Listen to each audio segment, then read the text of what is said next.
My experience with artificial intelligence so far is that it basically just supports the status quo. There are many things currently, and of course, we can look back in history and observe that the majority of people think are just fine, but really aren't, right? So, a common example given to prove this point is chattel slavery, right? In the past, you could point to populations wherein the majority of the population thought that that was okay, um, when it was not, in fact, okay.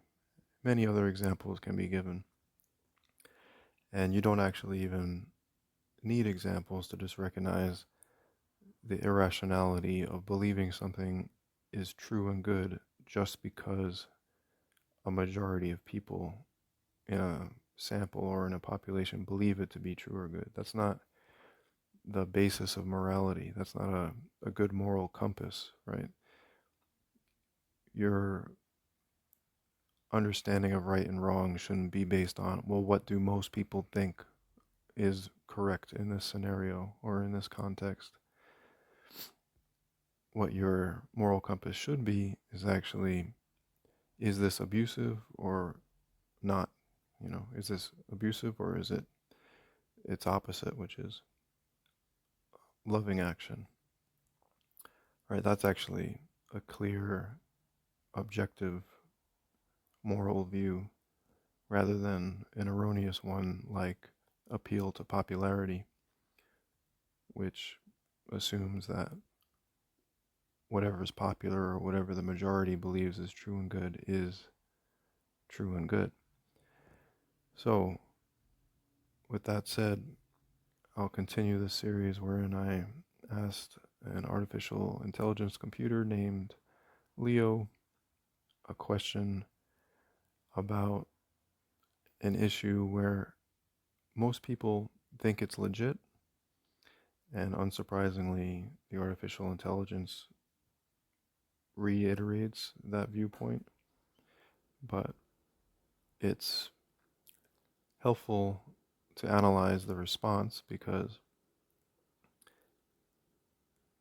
the AI does give kind of consecutive, succinct ideas or beliefs that comprise the mainstream view on the issue.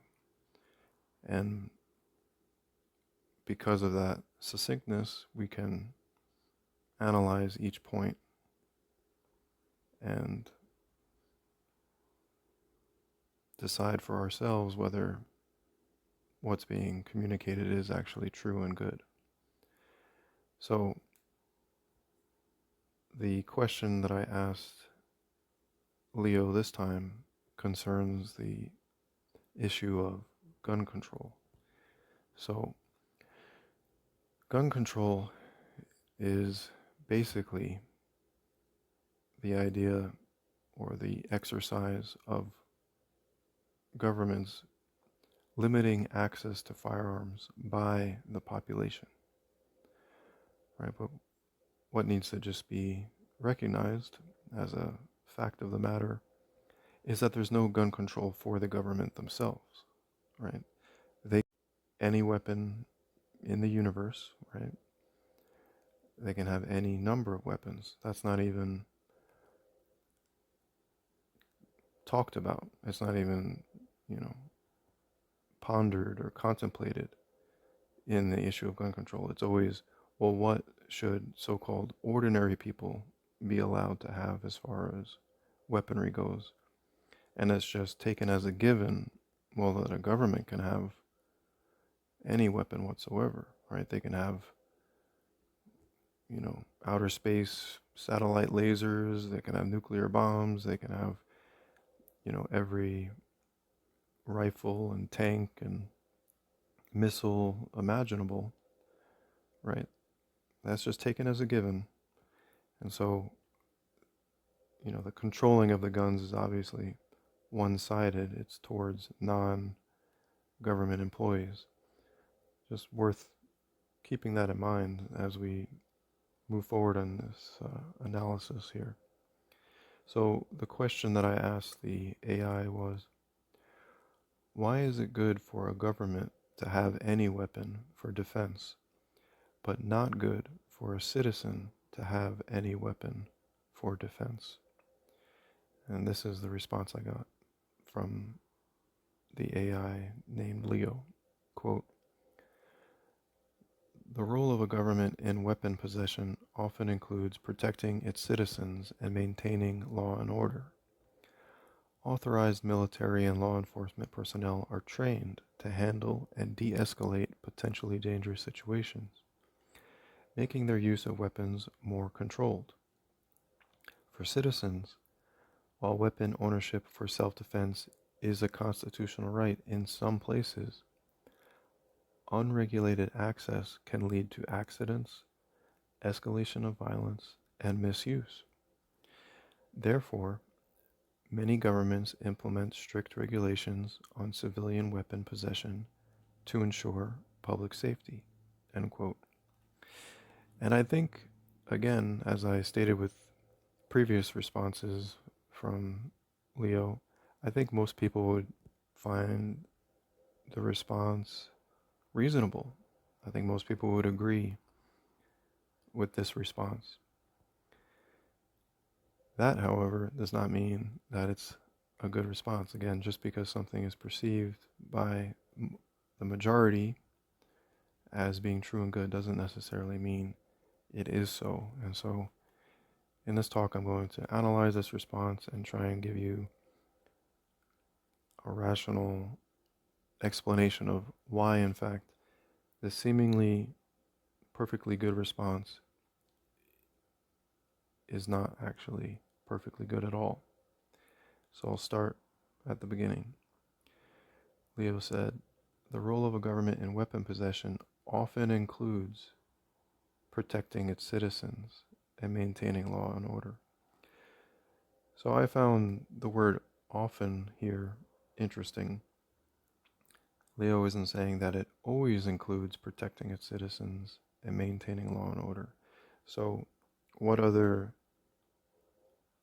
use of these weapons is government exercising, right? If it's not just for protecting its citizens and maintaining law and order, there must be other roles, as Leo said, for their use. Well, one might immediately think, well, Leo here is probably referring to war, right? If one state goes to war against another state, that would be another role of the possession of weapons by government. But there is actually yet another role not mentioned here, and that role is actually given the name democide, D-E-M-O-C-I-D-E.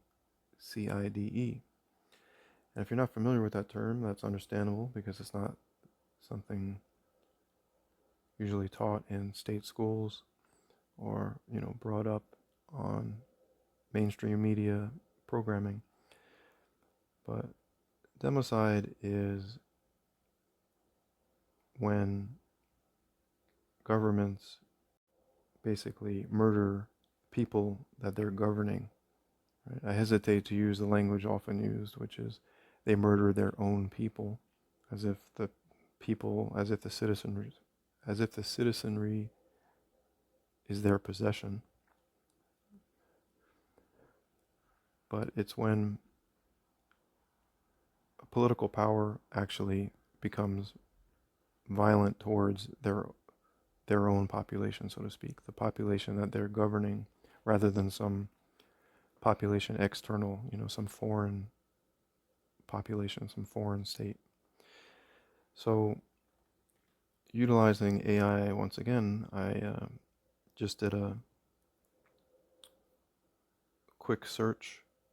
I just typed in 2 words. I typed in democide examples, and then I got an AI generated response. The It said, based on the provided search results, here are some examples of democide. So the first one listed was the Maoist regime. It gave the dates 1958 through 1962, where an estimated 38 million people died.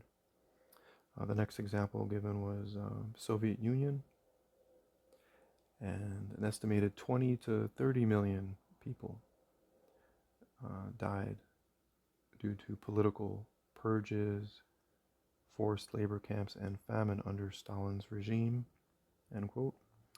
Another example given was Pol Pot's Cambodia, 1975 to 1979. Estimated 1.7 to 2.2 million people died due to executions and forced labor. Another example given was Nazi Germany, 1933 to 1945, where estimated 6 million people were killed by the German government. Another example given was colonial democide. This is just over the whole 20th century. It says an estimated 50 million people died due to forced labor and massacres, particularly in Africa and Asia. The next example given was Chinese Civil War, 1927 to 1950. Estimated 5 to 10 million people died due to executions. Let's see, the next is the country Chile, under Pinochet, 1973 to 1990. An estimated 40,000 political prisoners were detained and thousands more, quote, disappeared, end quote, under General Pinochet's regime. So that's obviously, these are obviously examples of another role or use of weaponry by governments, right? Not mentioned here by Leo, of course, and I say of course because it's not surprising to me that this would go unmentioned by the status quo supporting artificial intelligence. So continuing Leo's response, quote, authorized military and law enforcement personnel are trained to handle and de-escalate potentially dangerous situations, making their use of weapons more controlled.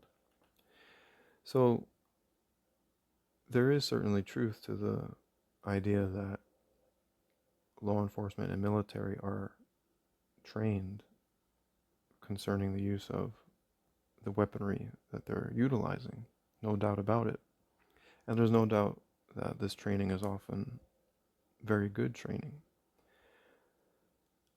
However, this training is not somehow exclusive to the government. It's not as though there are no people proficient in the use of various weaponry and martial arts outside of government, right? There's nothing about being a government employee that somehow gives you superpowers and super abilities to utilize weaponry better than someone who just does not have that employment. We're just talking about people and skill sets, and these skill sets can be developed and acquired, in the government sector, right? So if someone is just making a simplistic argument that, well, government employees are trained, period, that's of course assuming that this training doesn't exist outside of the military and law enforcement context. And it's also assuming that no one can, develop training themselves, right? Like, how did these skill sets develop? Well, people practiced on their own, shared their knowledge with others, trained with others. This isn't something that can only happen in a military or law enforcement context, right? There are many excellent training centers and instructors on firearms that are available to the public. You don't need to be an employee of the government in order to get training. So that's just worth noting there, since Leo did not note that. Continuing the quote, for citizens, while weapon ownership for self-defense is a constitutional right, in some places, unregulated access can lead to accidents, escalation of violence, and misuse. Therefore, many governments implement strict regulations on civilian weapon possession to ensure public safety. So here, Leo is saying that weapon ownership can lead to accidents, escalation of violence, and misuse. But this fact is limited to citizens, right? For citizens, Leo says, for citizens, while weapon ownership for self-defense is a constitutional right, it can lead to accidents, escalation of violence, and misuse. So Leo here is completely omitting the glaringly obvious reality that governments also misuse weaponry. Government also uses them to escalate violence, right? Like I just gave those examples of democide, right? Where actually government is the top misuser, you could say, of weaponry. They've killed the most innocent people, right? Not included in the list of democide is also misuse in war against, other nations, right? Where entire villages would just be bombed, right? Where civilians are just killed in mass. There's just this mass murder of civilians, using various weaponry. Like, what comes to my mind immediately would be like Vietnam, carpet bombing, the dropping of nuclear bombs on Hiroshima and Nagasaki. And many people think that these actions were justified, that they were needed to, somehow end the threat by the government of those people that were bombed. But this doesn't hold up to scrutiny, first of all, just on an ethical level, because if we're going to pinpoint what is a use and misuse of a weapon, right? So this term misuse is used repeatedly. Well, what is misuse? So if you can pinpoint what that is exactly, then you can recognize, well, actually governments have misused firearms and weapons of various sorts many, many times, and they continue to do so to this day. So to get clear on what is this misuse, you have to understand, again, the true moral compass, which is the wrong is abuse and the right is loving action, right? So we'll focus on what constitutes abusive action. If someone is being, and you use proportional defensive force to neutralize and stop that threat, that's not a misuse of a weapon if you use one to neutralize or stop that individual, right? It's proportional. You're not killing other random people. You're just focusing in on the person committing the violence and you're stopping them. And you're doing so in a proportional manner, right? So it has to be specific to the person or people actually committing the violence, and then the defensive force needs to be proportional to what violence they're committing. So to make the proportional aspect more clear, say there's a couple guys going around and they're just like punching people at random. proportional defensive force would be to, you know, you can punch them back or physically restrain them, right? But um, say you kill them, say you shot them with a firearm, that would actually be excessive force, and so that would be a misuse of the weapon in that case, because a lesser form of defensive force that would have been proportional to the violence committed could have been utilized, that could have stopped the violence, that could have stopped the threat. So a misuse of weaponry or defensive force is when it's directed at someone who isn't actually committing any violence, like, say, a Japanese family, living in a rural village that suddenly has a nuclear bomb dropped on, top of their vicinity, um, and so on. Anytime there's been bombings of any sort where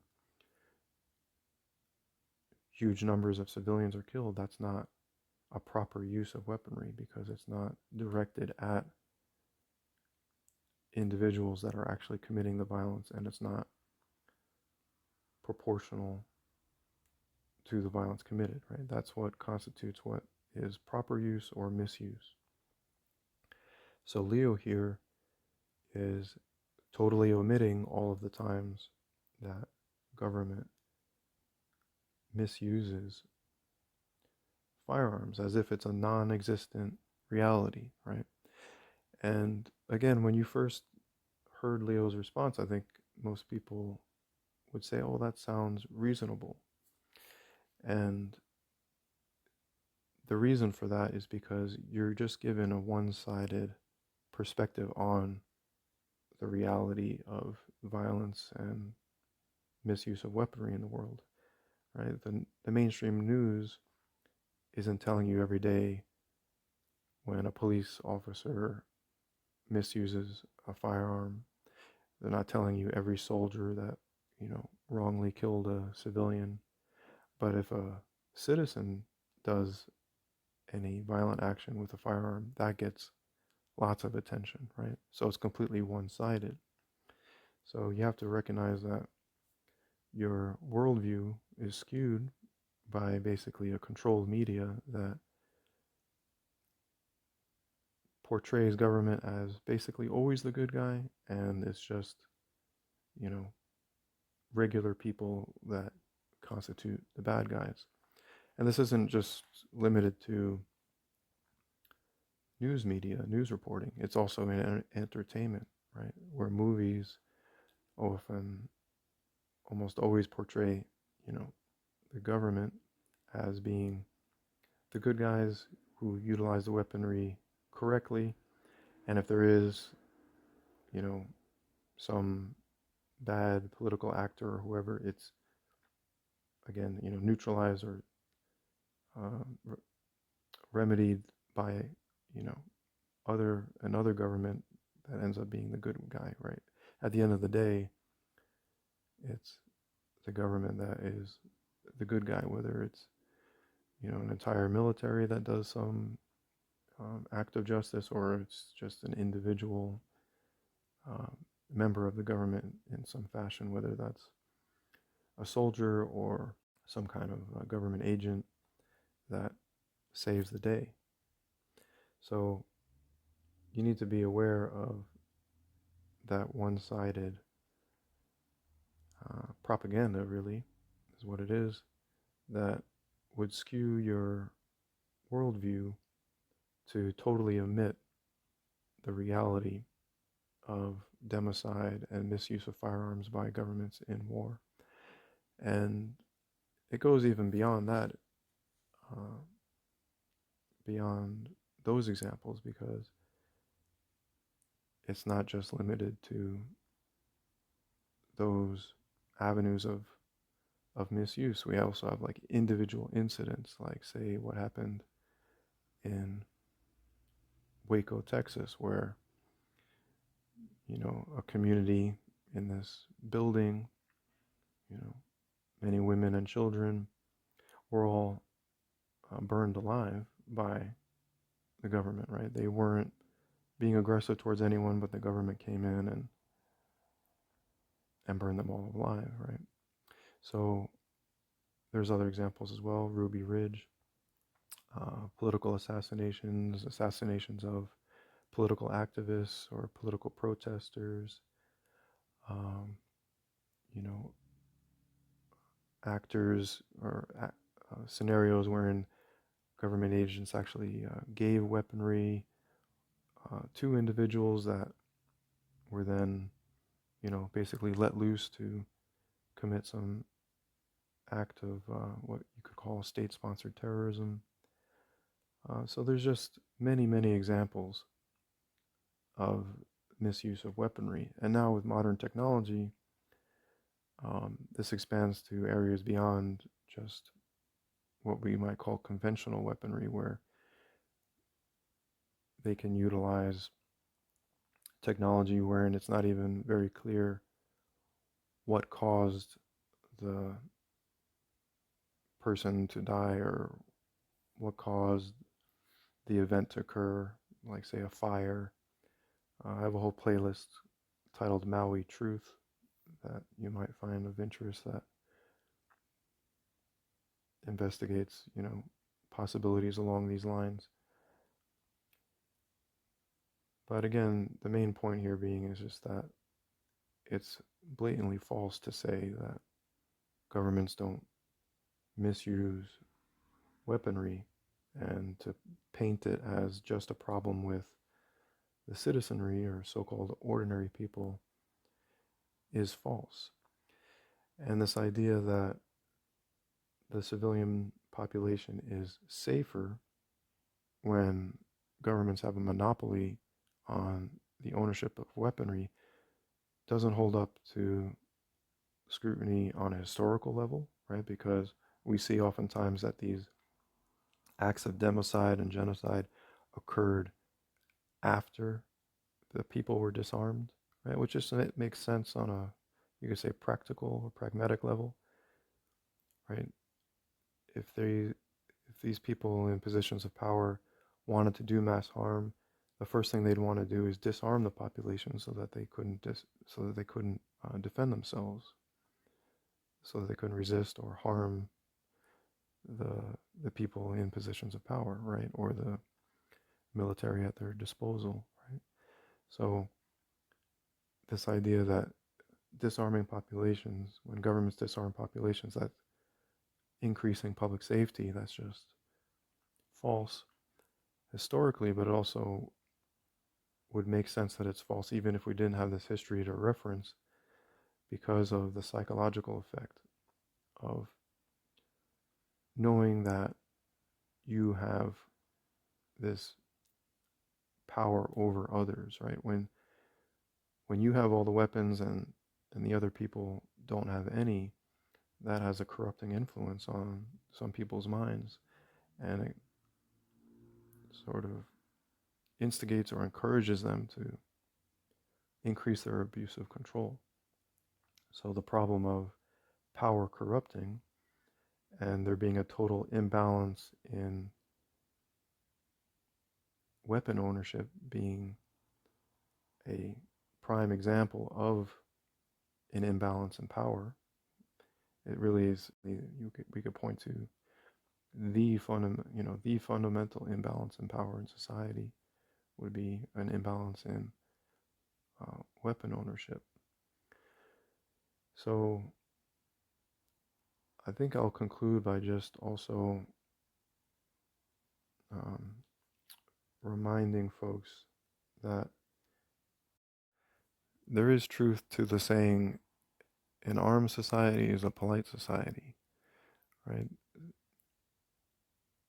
When there's more of an equal playing field, people tend to be more respectful to one another because they know they won't be able to get away with the violence, right? There's a reason why most of the vast majority of shootings that have been getting play in the mass media and the news happen in gun-free zones, right? Over 90% of them are happening in these gun-free zones. The people in those gun-free zones are less safe because anyone who wants to commit violence knows that they are not going to meet any resistance because everyone else has been disarmed for their own safety, right? It doesn't make any sense. And if you're concerned that more people being armed would increase violence, that also just doesn't hold up statistically, right? The worst gun violence we find in cities where there's the most gun control. But it also, even if you didn't have those statistics to reference, it just makes a logical sense that when the playing field is level, people aren't going to be able to get away with committing acts of violence when everyone in that community has weaponry at their disposal to neutralize the threat, right? So when you live in, say, a rural community, I'm thinking of that song, Try That in a Small Town kind of thing, where if someone tries to commit an act of violence, they're going to be, or they begin an act of violence, they're going to be stopped very quickly, um, even without the assistance of law enforcement, because people are empowered by their ownership of weaponry for the use of defense. So it actually makes society safer, not only from government misuse of firearms, but from individuals that would misuse firearms. So even though Leo's response here might seem reasonable at first glance, I hope this analysis has given you food for thought on why it's in fact not the most intelligent and ethical response. All right, thank you for listening.